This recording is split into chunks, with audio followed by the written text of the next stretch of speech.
Well, good evening, ladies and gentlemen, and welcome to Edgware United Synagogue.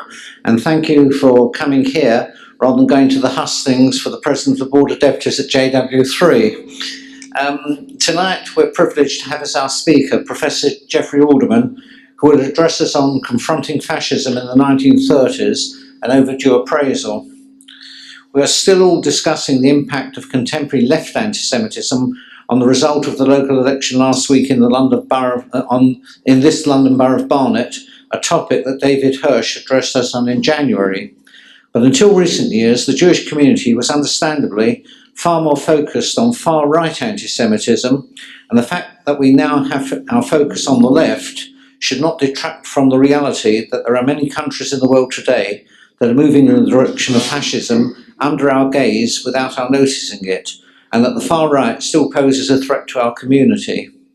Madeleine Albright, in her recently published book on fascism, A Warning, considers the insidious step-by-step acquisition of the levers of power by the far right and quotes Mussolini that in seeking to accumulate power, it is wise to do it in the manner of plucking a chicken. You do it feather by feather to avoid the squawks merging into a cacophony. And in today's online edition of the Jewish Chronicle, there is a news item with the heading, "As Austria marks Holocaust anniversary, Jews fear the return of the far right." Unfortunately, in this year 2018, we still need to keep our guard up. Tonight, Professor Alderman is going to transport us back to the 1930s in this country, when faced with a fascist threat, British Jewry had, for the first time, to construct and implement a dedicated policy of communal defence. He will deal with the two central features of this policy: the non-Jews had to be protected from Jews, and that Jews, by their very presence, caused anti-Semitism. How was this policy constructed? How was it implemented? How effective was it? Geoffrey Alderman is a familiar figure in the British Jewish community, having for many years written a weekly, often controversial article in the Jewish Chronicle. He is currently a visiting fellow at the Oxford Centre for Higher Education Policy Studies and Michael Gruss Professor of Politics and Contemporary History at the University of Buckingham, where he teaches history and politics. He is the author and co-author of some 18 books. I was going to say 17, but he tells me he's just written another book on an update of the history of the Federation of Synagogues. Among the 18 books are one on British Jewry since emancipation.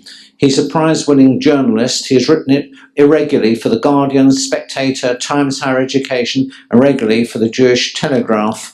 He also asked me to tell you that he is chairman of the London Borough of Barnet Pension Fund Board, the race advisor to the Metropolitan Police, and several other offices that he holds. Tonight, in his own inimitable style, he will give us his insight into confronting fascism in the 1930s. Spencer, ladies and gentlemen, thank you for that introduction. It always strikes me as strange that people applaud at the beginning of I haven't given the lecture, maybe it's not worth applauding yet. Now, what Spencer didn't say, perhaps being a diplomatic soul that he is, if anyone wants to walk out in disgust, which has happened twice before, please do it quietly and don't spoil it for other people. If you want to walk out and go, Gesundheit, or walk out in disgust. I want to thank Spencer for that introduction and also for inviting me here. It wasn't my idea that I should come here, you understand.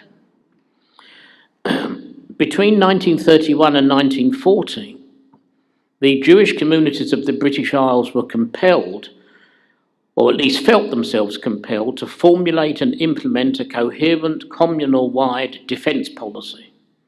This was something that had never before been attempted. It is true that in earlier epochs, various defence stratagems had been deployed to meet situations as they arose. During the struggle for political emancipation between, let's say, 1830 and 1860, a number of steps had been taken by individuals and in a largely uncoordinated way to defend British Jewry from its detractors. For example, Moneyed Jews were persuaded to fund schemes of apprenticeship to wean Jewish youngsters away from the attractions of a life of crime. For it was well known and understood that although Fagin was a fictional villain, there were numerous examples of real Jews and Jewesses involved in the receiving and disposing of stolen property. Indeed, so great was the fear of the opprobrium that this activity, centred of course on Petticoat Lane, might bring down upon the entirety of British Jewry, that during the 1850s it was seriously suggested that the lessees of this hive of criminal activity should be bought out and the market, Petticoat Lane, closed down. That was how fearful the Anglo-Jewish moneyed elite was. A half-century later, in a desperate attempt to prevent the posthumous publication of Captain Sir Richard Burton's scurrilous treatise entitled, quote, Human Sacrifice Amongst the Sephardim or Eastern Jews, unquote, the Board of Deputies did actually purchase the manuscript to thus ensure its suppression. These examples might indeed be termed defence stratagems. They were hardly defence policies. Rather, they had been concocted on the spur of the moment to deal with situations as they arose. They were entirely reactive and in no genuine sense proactive. And they were informed overwhelmingly by the abiding Anglo-Jewish obsession with communal image. Neither the Board of Deputies nor the United Synagogue nor the Chief Rabbinate opposed what became the Aliens Act of 1905, designed, however, inadequately to keep Jews out of the UK. And we might also note that during and immediately after the First World War, faced with nationwide anti-alien sentiments, these bodies did little, if anything, to oppose, for example, the blatant and unashamed anti-Jewish prejudice that lay behind new regulations promulgated by the London County Council with the aim of restricting Jewish access to council housing, council scholarships, and council employment.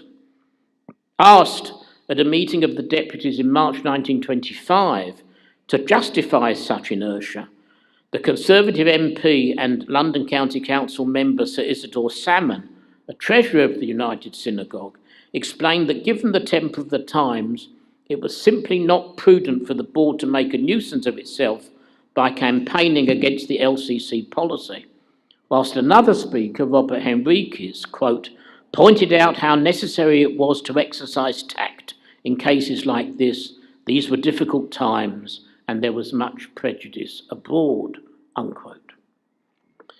But in the following decade, this policy of inactivity changed. It had to. To begin with, the advent of a Nazi government in Germany in 1933, its well-oiled and media-savvy PR machine pouring out across Europe the vilest anti-Jewish venom, simply could not be ignored. The following year, the British Union of Fascists officially adopted anti-Semitism as a central plank in its political platform. When, in 1932, Oswald Mosley transformed his new party into the British Union of Fascists, he affected to assure British Jewry that anti-Semitism formed no part of its policy. And for a moment, the Board of Deputies and even the Jewish Chronicle accepted that this was so. And it was well known that certain leading members of the Anglo-Jewish communities, including Sir Philip Magnus, Gladstone's biographer, were BUF sympathisers. But in October 1934, Mosley opted for an explicit anti-Jewish discourse which rapidly became ever more prominent in BUF propaganda, culminating in the attempted provocative march through London's East End, which ended in the so-called Battle of Cable Street on the 4th of October 1936, and the orgy of reprisals against Jewish property, which was carried out at Mile End the following week. Jews had already been refused membership of the BUF, and the few Jews who had managed to enrol themselves into it, including, of course, the boxer Ted Kid Lewis, who at one time was Mosley's personal bodyguard, were frozen out. I shall return, Spencer, to Cable Street in due course. Here, I want to consider the wider picture by which I mean primarily the wider mosaic of homegrown anti-Jewish prejudice, off of which fed not only the BUF, but also other, and dare I say, more respectable political parties. Whilst there is no way in which we can measure, so to speak, the volume or extent of anti-Jewish prejudice in Britain at this time, there were no opinion polls or social surveys to which we can point, there is little doubt in my mind that such prejudice was widespread. By this I mean it was no means confined to what one might term street anti-Semitism that had been and was to continue to be, and unfortunately still is, a feature of British urban existence. An indeterminate but very real level of middle and upper class prejudice against Jews was also taken for granted. This might manifest itself at public schools or golf clubs, or even in the admissions policies of medical schools. Some of Britain's leading medical schools, particularly in England, during the 1920s and 30s, had quite explicit policies on the record of refusing admission to too many, or in some cases to any, Jewish students. The Conservative Party provided a safe haven for out-and-out anti-Semites, such as Edward Doran, the MP for Tottenham 1931 to 35, and Captain Archibald Henry Maule Ramsay, MP for Peebles 1931 to 45, the only MP to be imprisoned without trial during the Second World War. Ramsay was a Nazi. He was imprisoned under Regulation 18B without trial, and he was released in the spring of 1945. He was still an MP, but simply in prison. And he celebrated his release from prison by rushing down to the House of Commons and putting down a motion, which no other MP supported, calling on the government to reactivate the statute of Jewry of 1290, by which the Jews had been expelled from this country. That was Archibald Henry Maule Ramsay. In June 1937, the Jewish mayor of Cheltenham, Daniel Lipson, won the Cheltenham by-election as an independent, after the local Conservative Association had succumbed to an insidious anti-Jewish campaign and had refused to adopt him. We know now that the success and popularity of the BUF was destined not to last, but this could not have been known at the time of Cable Street. Hindsight is the worst enemy of the historian. This could not have been known at the time of Cable Street. Indeed, at the London County Council elections of March 1937, BUF candidates polled a very respectable 14% of the votes in Shoreditch, 19% in Limehouse, and 23% in Bethnal Green. Had a general election been held in 1940, it would have been a safe bet to have wagered that the BUF would have put up some candidates, certainly Mosley himself, and that at the very least some deposits would have been saved. Mosley was not stopped at Cable Street. In case anyone hasn't heard me, I'll say that again. Mosley was not stopped at Cable Street, about which there still exists a great many myths.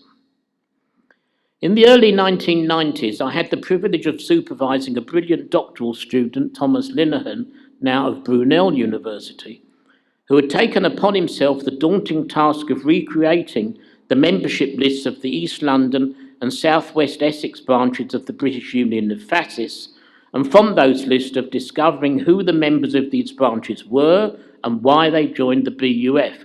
When the BUF was proscribed in 1940, Mosley gave order that the local branches were to destroy their membership lists. And what Dr. Linehan did was to reconstruct these lists.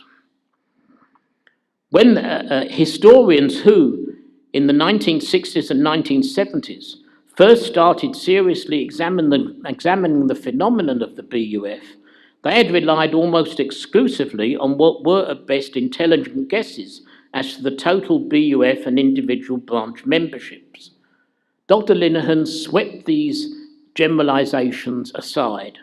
Through painstaking detective work, he was able to provide us with our first accurate insight into the periodic rise and fall of BUF membership, which was, as it turned out, tied very much to local politics and local circumstances.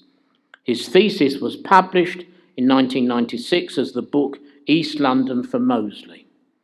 On page 202 of that book, you will find an extraordinary analysis of the impact of the so-called Battle of Cable Street on BUF recruitment. The Battle of Cable Street took place on Sunday, the 4th of October 1936. To celebrate the 4th anniversary of the establishment of the BUF, Mosley announced that the massed ranks of the party would assemble for inspection at the Royal Mint and then march through East London for a rally at Victoria Park. The BUF was fully entitled to hold such an event under the then existing law. Nor would this have been the first time the BUF had marched through the East End. There had been previous marches without serious incident. But an alliance of left-wing groups, led by the Communist Party, decided to pick a fight with the BUF in order to heighten awareness of the fascist threat and to engineer a situation in which, as they hoped, the BUF would be banned or its activities severely restricted. The Spanish Civil War, of course, had broken out only 3 months previously, and the British communists and their fellow travellers were going to show at Cable Street that they too could fight fascism. Or, as one of them confessed at an extraordinary seminar I chaired in London University's Institute of Historical Research in 1986, at which Cable Street veterans from all sides were brought together for a civilised discussion. Rabbi Shisley, it was a long table, you understand. At one end, I had some anti-fascists who'd fought at Cable Street. At the other end, I had 3 men who had been members of the BUF at Cable Street, and in the middle, 2 elderly gentlemen who'd been policemen at Cable Street. It was a very long table. At that seminar, the anti-fascists admitted that physically confronting the BUF was going to make them, quote, feel good, unquote. This was the feel-good factor. The fascists were being fought in Spain, and they were going to show that they too could fight the fascists in London. And so, in order that a motley collection of left-wingers, many of them Jews, of course, could feel good, the civil rights of the BUF were going to be swept aside. The police were out in force to protect these rights. And the battle that took place was not, as it turned out, between the anti-fascists and the BUF. The battle was between the anti-fascists and the police. That was the Battle of Cable Street. That was what the Battle of Cable Street was about. I have to declare an interest here. My late father, bless him, had his nose broken by a police officer at or near Cable Street. Mosley and his followers were indeed prevented from marching to Victoria Park, but they reaped a rich reward. It is owing to the research of Dr. Linehan that we now have an authoritative account of the effect of Cable Street on BUF popularity. There was, concludes Dr. Linehan, a, quote, spectacular leap, unquote, in BUF recruitment in East London following the events of Cable Street. The membership of the BUF rose steadily to a peak of around 40,000 in 1937. And it was this swelling of the ranks that formed the basis of its support, to which I've just referred, at the LCC elections that year. Ladies and gentlemen, why did upright tradesmen and shopkeepers, and even professional people, support and join the BUF? Why was there so much hostility towards Jews, both in London's East End and in other cities such as Leeds and Manchester? These questions obsessed the Board of Deputies, which had urged Jews to stay away from Cable Street, and with very good reason. The apparent success of the BUF in the mid-1930s seems to suggest that the popular anti-Semitism of the streets had found an articulate and well-financed middle-class leadership prepared to exploit social and economic grievances in order to whip up anti-Jewish feeling, which was itself then used as a major vehicle in its quest for political advancement. The Board of Deputies was initially not well equipped to counterattack. A suggestion by Sir Robert Whaley Cohen, a vice president of the board and of the United Synagogue, that a defence committee be established was vetoed by the then president of the board, the alcoholic barrister Neville Lasky, son of the leader of Manchester Jewry, old man Nathan Lasky, and of course father of the novelist Margarita Lasky. Lasky himself, president of the board from until 1939, vetoed this suggestion on the grounds that such a move would create panic. Instead, the Law and Parliamentary and Press and Information Committees of the board were linked by coordinating committees. The typical Jewish reaction: got a problem, form a committee, or another committee, or a coordinating committee, or a subcommittee to form a committees. This arrangement was intrinsically defective and did not last. In November 1938, the coordinating committee became the Defence Committee, with a full-time secretary of its own, Sidney Salomon, also a lawyer and son of a Manchester rabbi. At about the same time, Neville Lasky became in effect the board's first full-time president. Money was raised secretly by Sir Robert Whaley-Cohen to enable Lasky to give up his own legal career, which was suffering, it has to say, as much through his alcoholism as through anything else. But Robert Whaley-Cohen raised a secret fund, a slush fund, to pay Neville Lasky a salary so that he could devote himself full-time to the defence work of the board at that time. By the outbreak of war in the following year, communal defence had assumed its place as the greatest of the board's priorities, and so, of course, it has remained. But in fact, the board operated and has continued to operate two distinct and, in truth, conflicting defence strategies. The first was aimed naturally at the detractors of British Jewry. A typescript memo by Salomon, now in Neville Lasky's papers at the University of Southampton, tells us that this strategy included intelligence gathering, media monitoring, and cooperation with the special branch.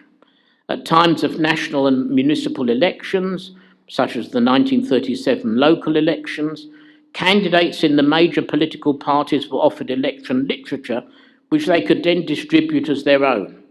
In this way, the board hoped to encourage an anti-fascist vote. There was, in fact, a continuous programme of publications and lectures on anti-fascist themes, but emphasising also the Jewish contribution to British life. In 1938, Salomon published a book, The Jews of Britain, some of you here might know it, in which he played down Jewish involvement in finance and commerce, but stressed instead the Jewish contribution to the arts and medicine. An agreement, again referred to by Salomon in his memo, was reached with the British Broadcasting Corporation, the BBC, which undertook to submit to the board the scripts of any programme, quote, of Jewish interest, unquote, before the programme was broadcast.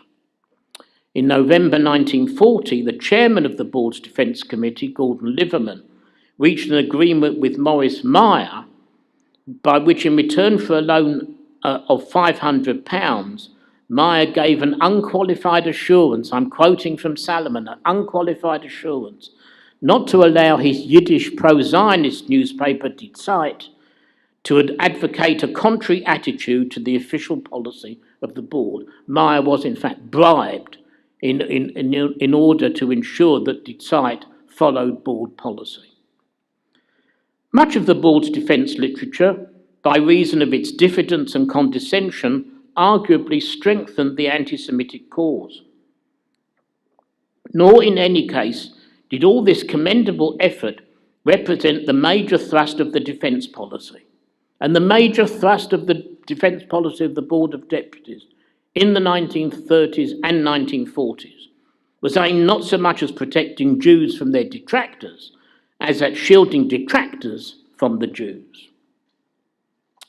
In the aftermath of Cable Street, Neville Lasky, through his brother Harold, of course the very left-wing professor at the London School of Economics, a member of the executive of the Fabian Society and a rising star on the left of the Labour Party, Of course, it's an interesting tale of two brothers. Neville Lasky had married in, Harold Lasky, his brother, had married out. But at the end of the day, it was, in my view, Harold Lasky who proved the greater Jew than Neville Lasky. That's an argument we can have separately. When Harold had married out, Neville had really cut off relations with him. But in the aftermath of Cable Street, Neville Lasky felt that the urgency was so great, he made contact with his estranged brother, and through his estranged brother, Neville Lasky held a secret meeting. It was at Harold Lasky's house, a secret meeting with Harry Pollitt, the Secretary General of the British Communist Party, and Herbert Morrison, who had masterminded Labour's capture of the LCC in 1934 and was now Labour leader at County Hall. So this secret meeting was held. Harold Lasky wasn't there, Neville Lasky, Herbert Morrison and Harry Pollitt. Lasky, that's Neville, wished to discuss with these two very experienced observers of and participants in the politics of working class London why there was such hostility to Jews. The record of this meeting is contained in a typescript note now in the Neville Lasky papers of the meeting. The note was made by Neville and it's dated the 14th of October 1936. In view of its less than flattering portrayal of Morrison and Pollitt, some observers have cast doubt on its authenticity, but there is in fact, ladies and gentlemen, nothing to suggest that Neville was other than scrupulously honest in what he recorded.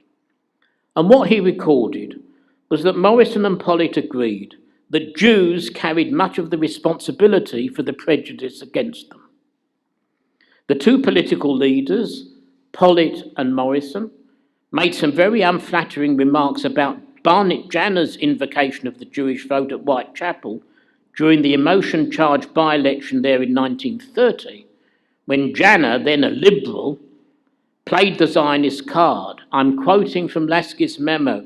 It was still remembered, Lasky noted. It was still remembered and talked about, and it was said that Jews were Jews first and Englishmen a long way after, unquote.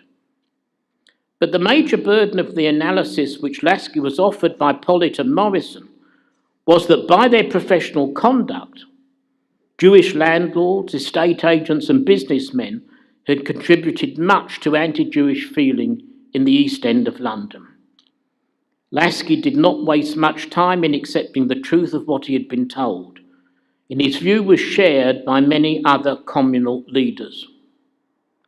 Ladies and gentlemen, I have not time here to go into the details of all this, so let me mention in summary what these complaints were. Firstly, and I should say at this point, simply because a statement is made in a Jewish newspaper doesn't mean it's true, and simply because a statement is made in a fascist newspaper doesn't mean it's false. Every statement must be tested. Every statement must be tested. And the complaints were these. Jewish landlords were subletting slum properties, dividing slum properties up into myriad flats, vermin-infested flats, and obtaining extortionate rents.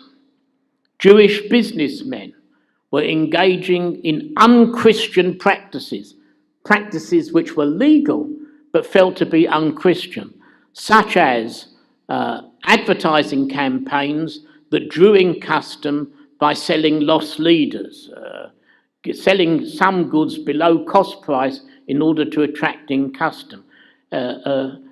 This was felt keenly throughout North London to be an unchristian practice. And then, of course, we have the impact of the Jewish influx into East London on the Anglican Church. Obviously, church attendances fell. We know from Tom Linehan's researches in reconstructing the membership of the East London and South West Essex branches of the BUF that clergymen were attracted to the BUF because of declining church attendances. It was said that Christians were being forced out as Jews were moved in. Whether that was true or not is another question. That was certainly the attitude at the time. Then we have strike breaking. This accusation was somewhat disingenuous because we know that Jewish workers were heavily involved in the National Amalgamated Furnishing Trades Association, the East London branch of which was virtually a Jewish branch. Nonetheless, what was alleged by the BUF was basically true. In July 1936, the Board of Deputies itself felt constrained to complain to a Jewish proprietor about the physical harassment of National Association members at his furniture factory in Tottenham. The following February, Lasky, Neville, received a complaint from the president, a clergyman, of the Hackney Wick Workers' Club and Institute to the effect that the Jewish Board of Guardians in London had been supplying blackleg labour to a Jewish-owned firm intent on resisting the organisation of a trade union within the company. Classic strike breaking. Later that year, other communications were received from equally reputable sources alleging anti-union stratagems by other Jewish-owned furniture and upholstery firms operating in North London. Complaints about Jewish shopkeepers were of several kinds, but one extremely vexed question, more vexed, I would say, than unchristian practices of lost leaders, was the widespread flouting in East and North London by Jewish shopkeepers and barbers of the draconian Sunday trading legislation. I cannot emphasise, ladies and gentlemen, too strongly how keenly this was felt at the time. Of course, now it is, except for those of a certain age, it is virtually impossible to describe what the Sunday trading laws were like. But at the time, we know with hindsight that these were the years of the decline and fall of the Victorian Sunday. But the manner in which Jewish shopkeepers opened on Saturday and Sunday and didn't close on Shabbat, but worked both the weekend days, was a touchstone in North and East London. Indeed, in December 1934, Neville Lasky, Barney Janner and Dr. Bernard Homer, then a member of the Public Control Committee of the London County Council, summoned a meeting of Jewish hairdressers and barbers to put a stop to the practice of breaching the Sunday trading laws. In 1936, under the auspices of an Anglican pressure group, the Early Trade Closing Association, a shop Sunday trading restriction bill was introduced from the parliamentary backbenches and quickly passed into law. This law, the Sunday trading law, was virtually the law of the land until it was repealed in the days of Maggie Thatcher. But beyond the special case of Sunday trading, Jewish shopkeepers were, as I've said, subjected to increasing criticism on account of aggressive and innovative sales and marketing techniques. Addressing a Cardiff audience in October 1933, Neville Lasky, I'm quoting from his speech, blamed Jews who by their own conduct fostered anti-Semitism, unquote. That's a direct quote from Lasky. The diagnosis was one at which other communal leaders were also to arrive. In May 1937, for example, Louis Rabinowitz, rabbi of the Cricklewood Synagogue, informed Lasky, I'm quoting from Rabbi Rabinowitz's letter, the disgraceful attitude of Jewish traders towards the 1936 Sunday trading legislation forms, in my opinion, an unanswerable argument in favour of fascist allegations, unquote. This theme was one to which Lasky was to return again and again during his presidency of the board. That it amounted to an exhortation to his fellow Jews to accept, at least temporarily, a second-class status was the price Lasky was prepared to pay to dampen anti-Jewish prejudices. At the St. John's Wood United Synagogue in May 1939, Lasky condemned, I'm quoting him again, the price-cutting activities of some Jewish traders in the tobacco, grocery, cosmetic and chemistry, he meant pharmacy, businesses. I'm still quoting from Lasky at the St. John's Wood Shul. It was no use replying to these charges by saying that there were non-Jewish price cutters. He knew there were, but Jews must not trade in this way. Those who did were doing the greatest harm to their people, unquote. That was Lasky at St. John's Wood Shul in May 1939. This policy of extended naturally into the housing question, of which there were two aspects. Firstly, the old allegations that Jewish households displaced Gentile families, and secondly, the conduct of Jewish householders and landlords. To the oft-heard charge that Jews were unscrupulous and rapacious landlords, a new one was added, that Jewish households were accused, often rightly, of using their residential dwellings for setting up of workshops and small factories. What had happened in Stepney and Shoreditch, it was argued, would soon happen in Stoke Newington and Stamford Hill.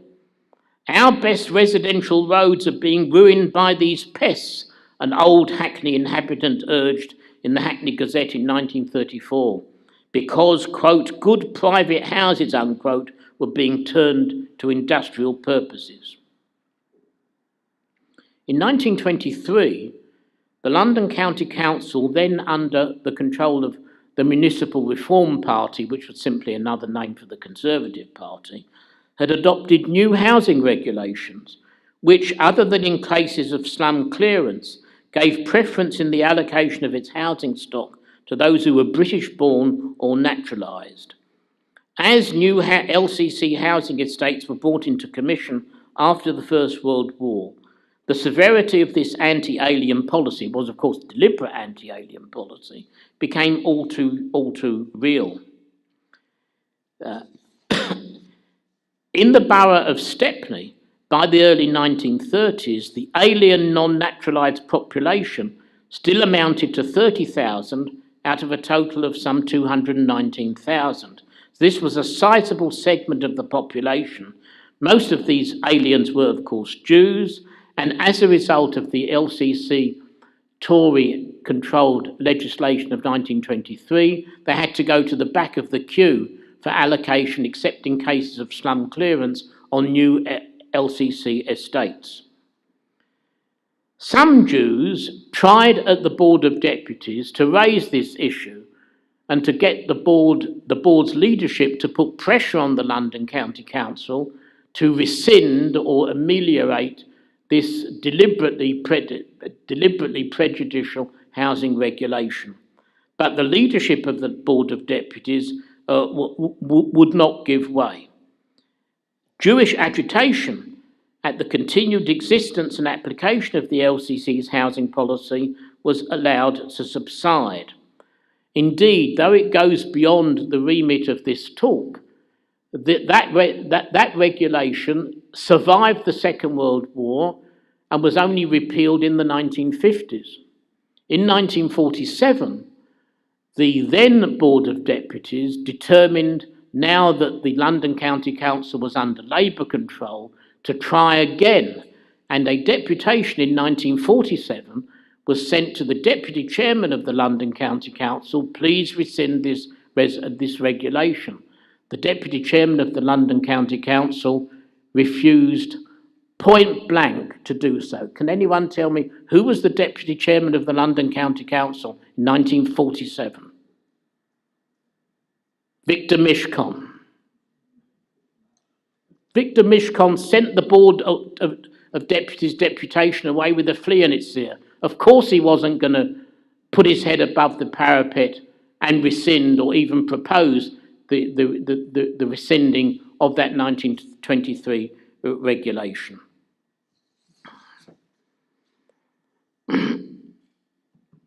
Neville Lasky accepted the need for a defence committee, but in the context of a more systematic effort by the board to police Anglo Jewry.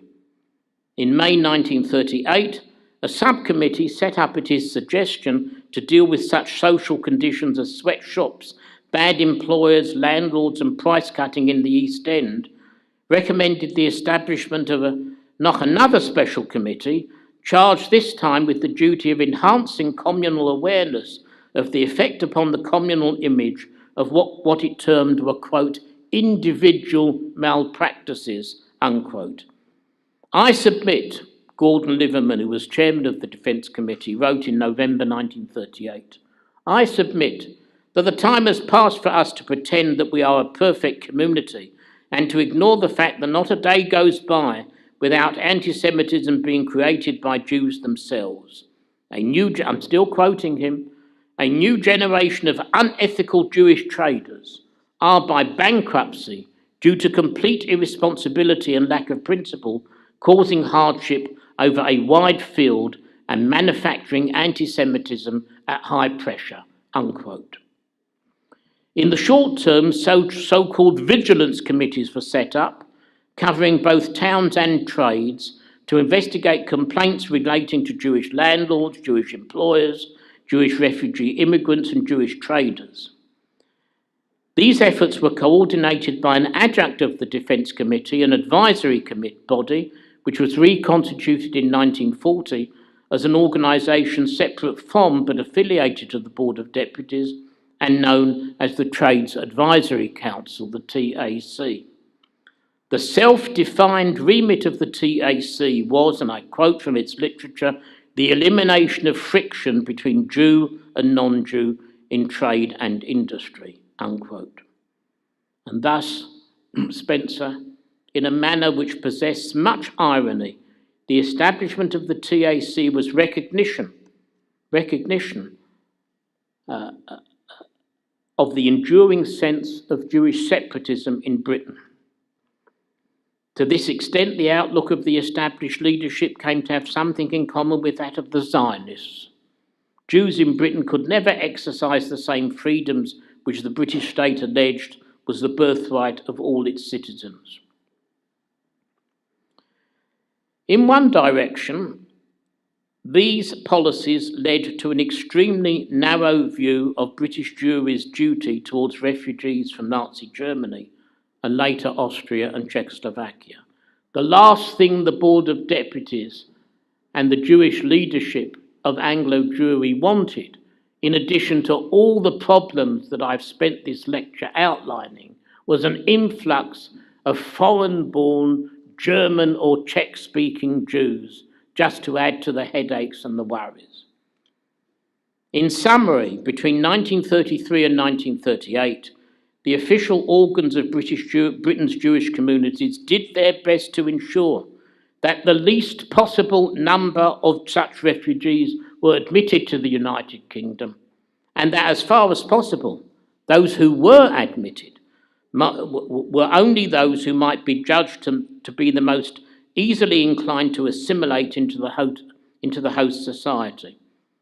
With a handful of notable exceptions, the communal grandees took the view that the arrival in the UK of a new wave of foreign-speaking Jews could only add fuel to the fires anti-Semites were determined to light. And so the fewer of them who were permitted to enter the UK in the first place, the better. In another direction, the self-deprecatory postures and policies I've been considering played into the hands of the Communist Party, which became a safe haven, so to speak, for those British Jews who opposed the official communal line propounded by the Board of Deputies and its allies. When the late Barnett Litvinov termed the Anglo-Jewish infatuation with communism at this time was much less a badge of political commitment and much more an instrument of transient, angry, ethnic identity. The Communist Party alone had taken the BUF seriously from the start and was prepared to offer a defence, both verbal and physical, of Jewish interests against fascist attacks. Communists were seen as people who evinced a genuine and at the same time unpatronising concern for Jewish needs in London's East End, as in Manchester and Leeds, and who matched words with deeds. But it must also be noted that in East London, communist fortunes also benefited from the increasingly corrupt and dictatorial rule of Maury Davis, M.H. Davis, both as president of the Federation of Synagogues and as Labour leader of Stepney Borough Council. Spencer, it would take a whole lecture, more than a whole lecture, for me to explain and expound upon the many deeds and misdeeds of Maury Davis, who was a crook and a racketeer, went to prison at the end of 1944, third president of the Federation. Spencer was kind enough to allude to the fact that last week my 18th book was published. It is a new history of the Federation, and in the index, as you'll see under the heading M.H. Davis, Rabbi Schisler, there's a subheading, imprisonment of, you see. He was sent to prison. I've actually held in this hand, you see this hand, I've held the letter he wrote from prison, I believe it was Pentonville, in 1945 to the president of the Federation, Julius Jung, in which Davis, cheeky to the end, said there's nothing in the Constitution of the Federation that says I can't be in prison and president of the Federation at the same time. He was right. They had Geschwind, you understand? Geschwind, they had to change the Constitution. From about 1928, Davis, the smooth-talking, Yiddish-speaking communal leader and racketeer, practically ran Stepney politics in alliance with the equally corrupt leaders of its Irish community. If you were Jewish and you wanted anything, you went to Maury Davis. If you were Irish and wanted anything, for example, a building contract, you went to his comrade in arms, Councillor Jerry Long, whom I was privileged to interview 6 months before his death. A jagged thorn in the side of the Lasky-led Board of Deputies, Davis's escapades were all the more embarrassing because his dependence upon the Irish led him to compromise over the fascist menace. He actually voted in 1937 to permit Mosley to hold a meeting at Limehouse Town Hall. Davis, president of the Federation, leading member of the Board of Deputies, Labour leader of the London Borough of Stepney, the man who in 1919 had seconded the motion that the first elected mayor of Stepney should be the young Major Clement Attlee, voted in 1937 to allow the BUF to use Limehouse Town Hall. Davis's removal through imprisonment at the end of 1944 was therefore welcomed, but of course in the short term it dealt a blow to the image of Labour, which was nonetheless severe whilst it lasted. Local communists reaped a predictable harvest, capturing 10 seats on the Stepney Borough Council in 1946. 7 of these were won by Jewish candidates, and all 10 victories were registered in heavily Jewish wards. But East London Jewish communism was rarely able to break out of its Stepney heartland, and when the Jews moved away, they frequently lost sight of their communist youth. Remember that Sir Alfred Sherman, who became a journalist for the Daily Telegraph and subsequently speechwriter for Maggie Thatcher's mentor, Sir Keith Joseph, Alf Sherman began life fighting for the communists in Spain. What a political journey, from fighting for the communists in Spain to becoming Keith Joseph's speechwriter. The events I've been considering, ladies and gentlemen, took place a long time ago. The analysis is mine, but the chronology and the historical sources on which they are based belong to us all. The Board of Deputies neither misunderstood nor underestimated the threat that domestic fascism posed to the Jewish communities of the British Isles. To counter this threat, it deployed a number of strategies, all of which were proactive and carefully weighed. Those who made policy at the board were not dimwits. They were not dimwits. Complementing the public campaign of propaganda to counter fascist accusations, they mounted a private campaign that included the clandestine investigation of the sources of BUF funds and the recruitment of spies within fascist organisations. In his use of paid agents, Lasky was particularly discerning. In 1934, for example, he declined to employ the services of Mosley's deputy, Dr. Robert Forgan, on the very sensible grounds that Forgan could not be trusted. Forgan was Mosley's deputy, and in January 1934, at Mosley's insistence, had formed something called the January Club as a halfway house for people who wanted to support the BUF but didn't actually want to be known as card-carrying members. Several Jews were members of the January Club. But in the summer of 1934, Forgan, who was not an anti-Semite, became convinced that Mosley was about to adopt anti-Semitism as official BUF policy and sought a meeting with Lasky and had a meeting with Lasky, a secret meeting with Lasky. The only record of this is now to be found in an archive in New York, but that's another story.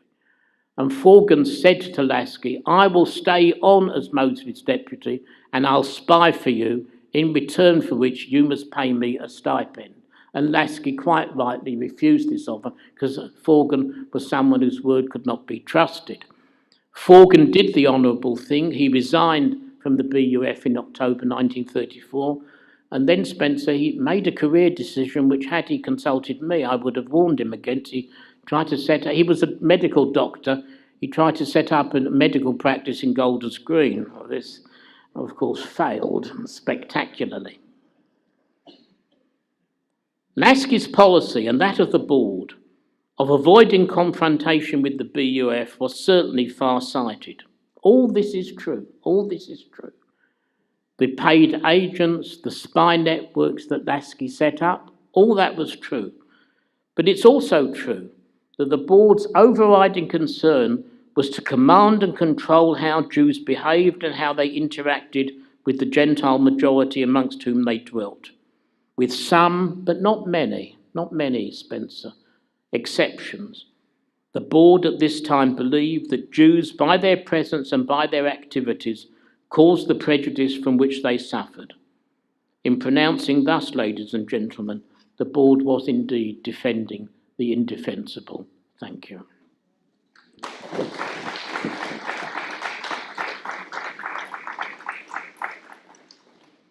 Well, Professor Alderman has very kindly said he'll answer any questions that you might have, as long as you Simple, keep it keep it simple. short and don't make statements of your own. Do we have a microphone?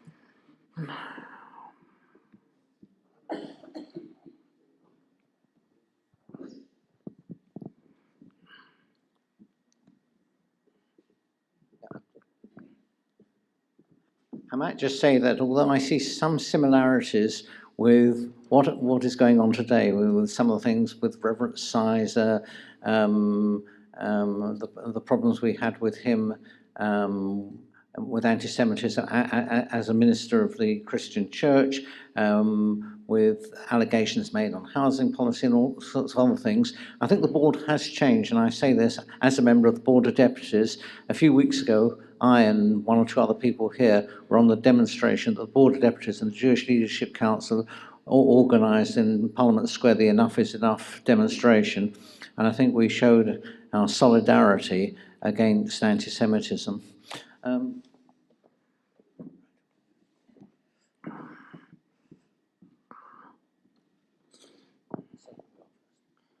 Hi, I'm Joe.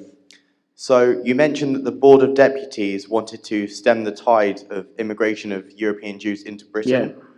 Yeah. How can this be possible with the Kinder Transport, for example, and how can it be morally correct to stem the tide of Jews who are being persecuted in their own countries? They could have had a safe haven in Britain, yet the Board of Deputies wanted to stop this. Yes, I was careful to qualify my remarks as pertaining to the period 1933 to 1938. Between 1933 and 1938, the communal machers, you understand this term? Yes? Oh, good. had a policy of making it as difficult as possible for German and Austrian Jewish refugees to enter this country, and that those who entered this country would be, in their view, those people who could be easily assimilated into British society. The organisations of which the board was a member, and the leading member, took the view, again, hindsight is the worst enemy of the historian, that stateless Jews, Polish Jews, Czech Jews, who were being expelled from Nazi Germany in the 1930s were quite safe. And in fact, several thousand such Jews who were actually landed in England, in the United Kingdom, were deported back to their countries of origin in Eastern Europe with the board's blessing. This policy, fortunately, broke down in 1938 with, as you say, the Kinder transport. It broke down, and the man who played the leading part in breaking it down was Herbert Samuel. Herbert Samuel, perhaps I should have devoted more time to the few notable exceptions who did not go along with these policies, and Herbert Samuel was one of them, and he led a deputation to Neville Chamberlain after Kristallnacht, urging successfully that unaccompanied Jewish children be allowed in. But that was not the policy of the board in the period 1933 to 38, and it has to be said, that the board's ecclesiastical authorities, the chief of which, of course, was then the Chief Rabbi Joseph Hertz, supported this policy.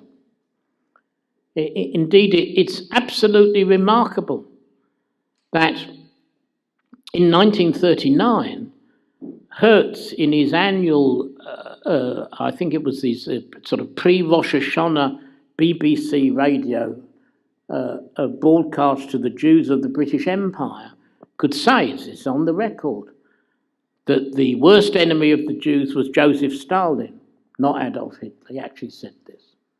I'm paraphrasing slightly, but if you read Hertz's speeches, his collected speeches, you can see his actual words. Of course, another notable exception was Hertz's son-in-law, Solomon Schonfeld, who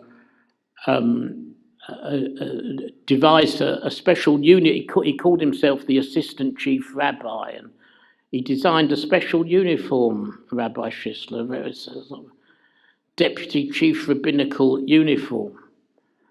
But you could number these people on the fingers of one hand. It's that tragic.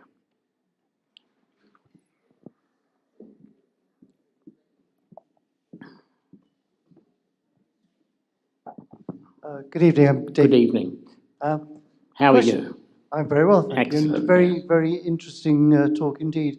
You mentioned about the fact that the powers that be, the Jewish powers that be, recognized that behavior of Jews was definitely contributing to some of the bad feeling. What was done about that? Was there any movement done by the Rabbonim or any other things to try and make Jews behave better, or the ones that were behaving badly behave better? There were some attempts. The Board of Deputies had inserted into the 1936 Private Members Bill that was carried into law, which basically remained the Sunday trading law until repealed by Maggie Thatcher, that they had built into it an extraordinary clause.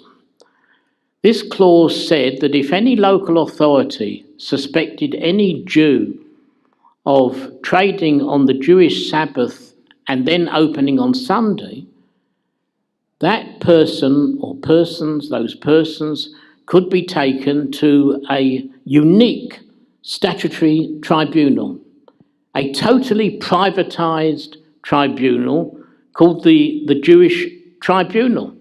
This was a legal tribunal, but funded and operated by the Board of Deputies of British Jews, at which the local authority would be the prosecutor, so to speak, and of course the rules of evidence would be adhered to, and the board would decide whether you as a trader could go on trading or not. And when one or two members of the board piped up and said, well, isn't this creating a second-class status for us? Why should we have to go hauled before this sort of privatised tribunal? They were shouted down.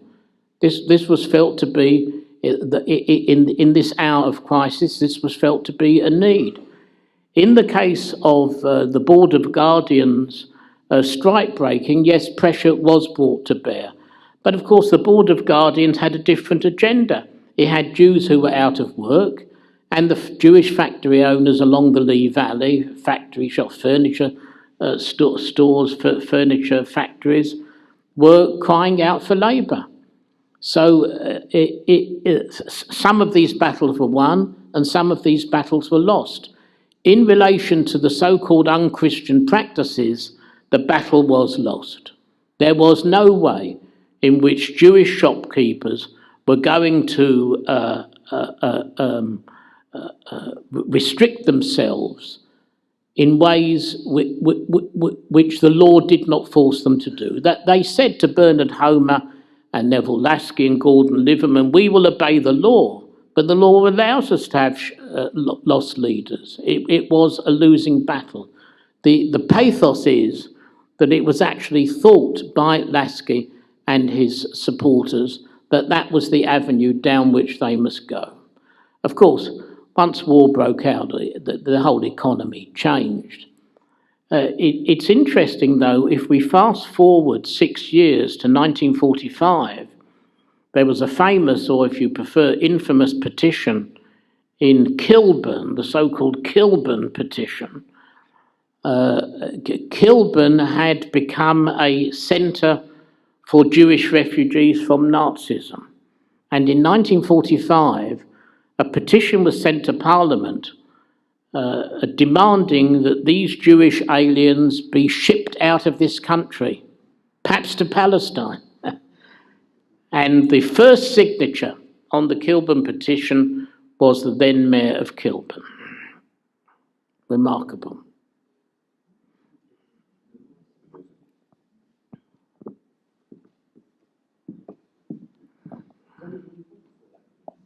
Sorry? What, the Jewish tribe? Yes, lots. Yes. Hello, Simon Attar. So to what degree did the BUF or Mosley need to copy or to ape what Hitler and Goebbels were saying about the Jews?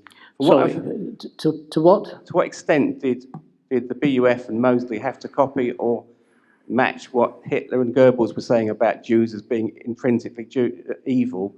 Because what I've heard this evening, it seems to be that Mosley didn't have to look any further than the behaviour of the contemporary Jews. No, he didn't.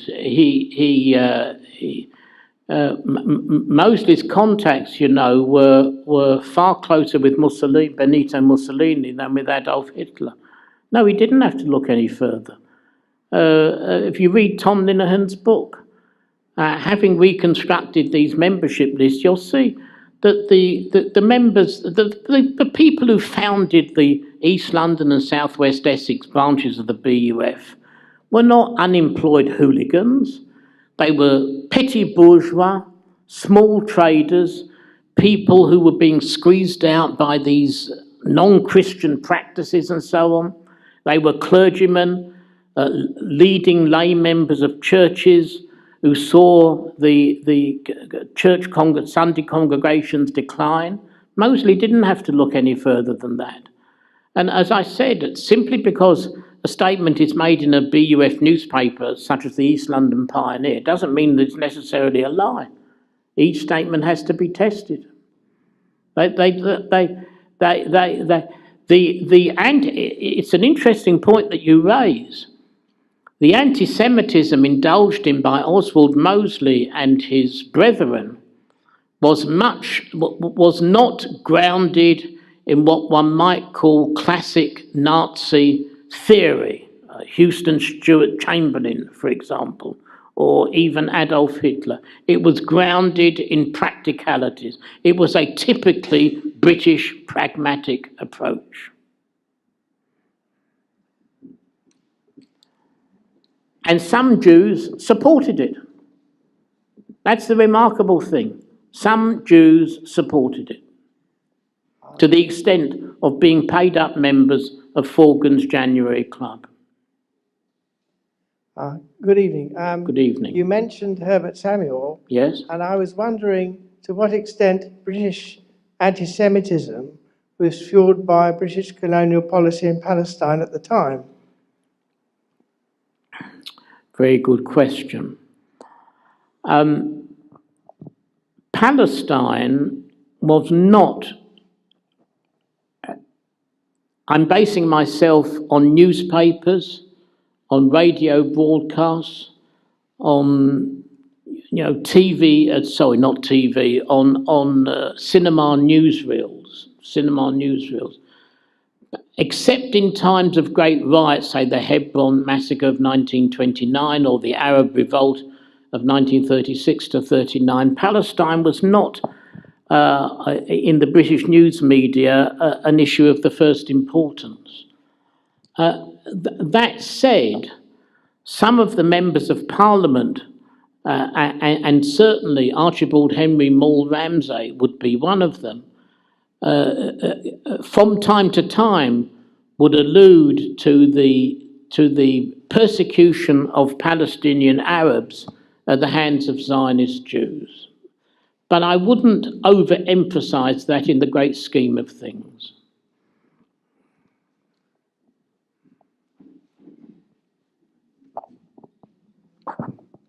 Geoffrey. Hello, how are you? Yes, fine. Family? Thank God. Excellent, Yeah. yes. You mentioned various political factions which were involved in the fight against the fascists. To what extent, if any, were the TUC involved? A lot of the Jewish workers would have been members of some of the trade unions. The Trades Union Congress.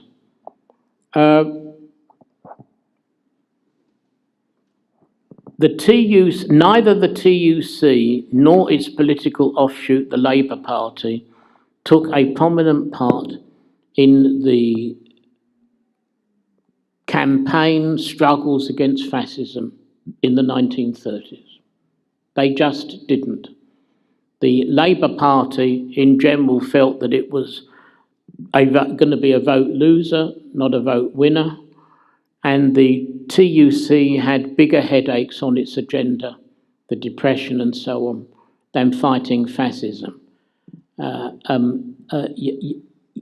Yes, you could say in Spain, yes, the TUC, individual trade unions raised money to fight Franco in Spain, but there was really very little what one might call official trade union activity in the East End of London in the mid to late 1930s. This, of course, the scandals around Maury Davis and his Irish compatriots in Stepney caused further headaches for the Labour Party and the Communist Party. It was a manna from heaven from the Communist Party. That's why they were able to get such support, but really for a very short period of time. I would say that what Litvinov called the Jewish infatuation with communism lasted at most 1930 to 1950, just those 20 years.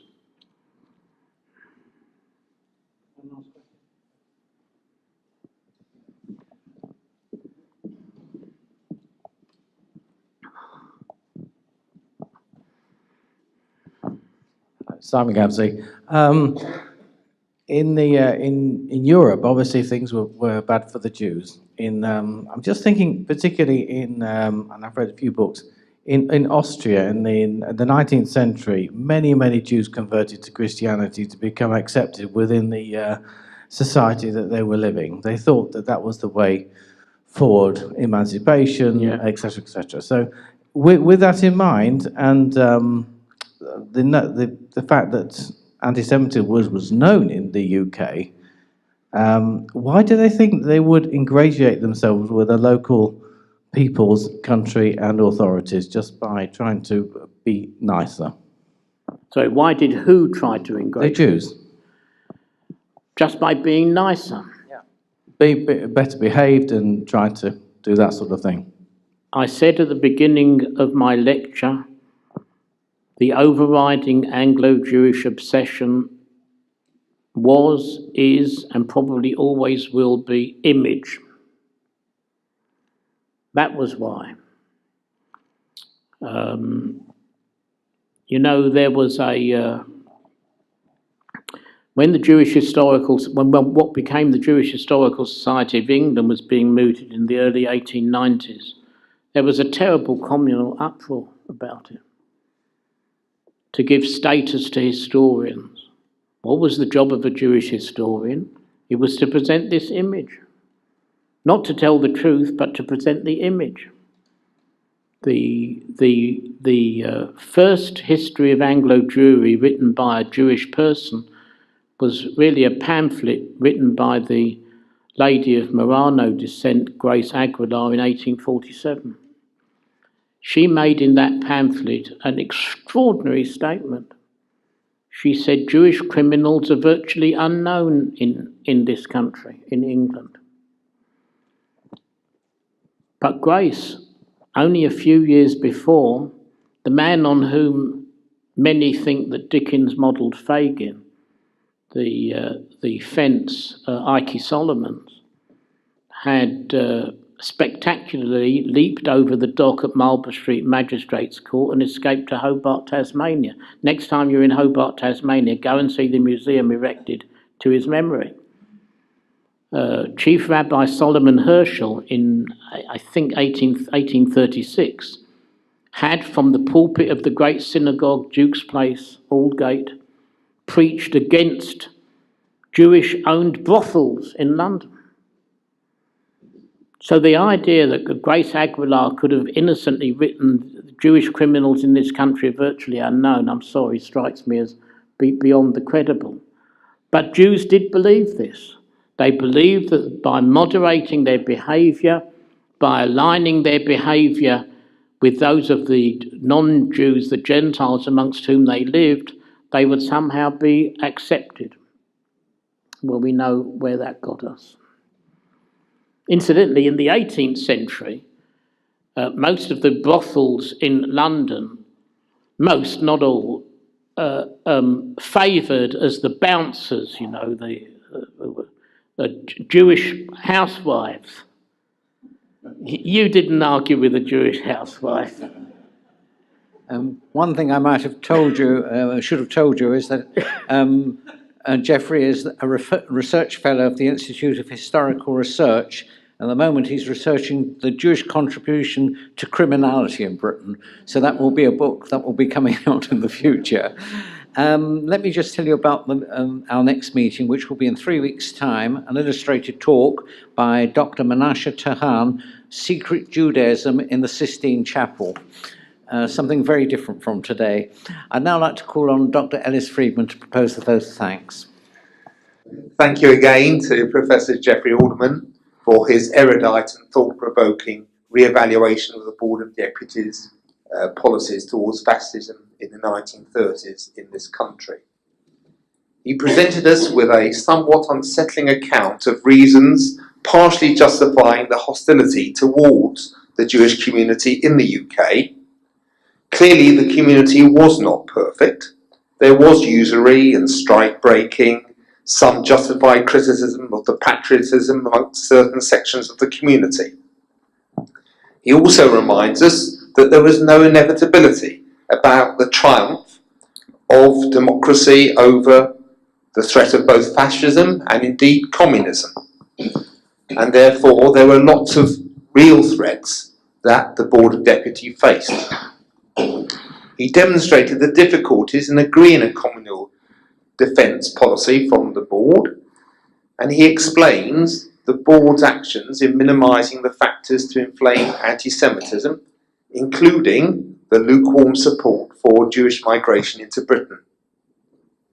Now, clearly, some of these re-evaluation show that there was elements of pragmatism and avoidance of confrontation in the board's policies, alongside some of the more praiseworthy practices amongst both the board and Jews.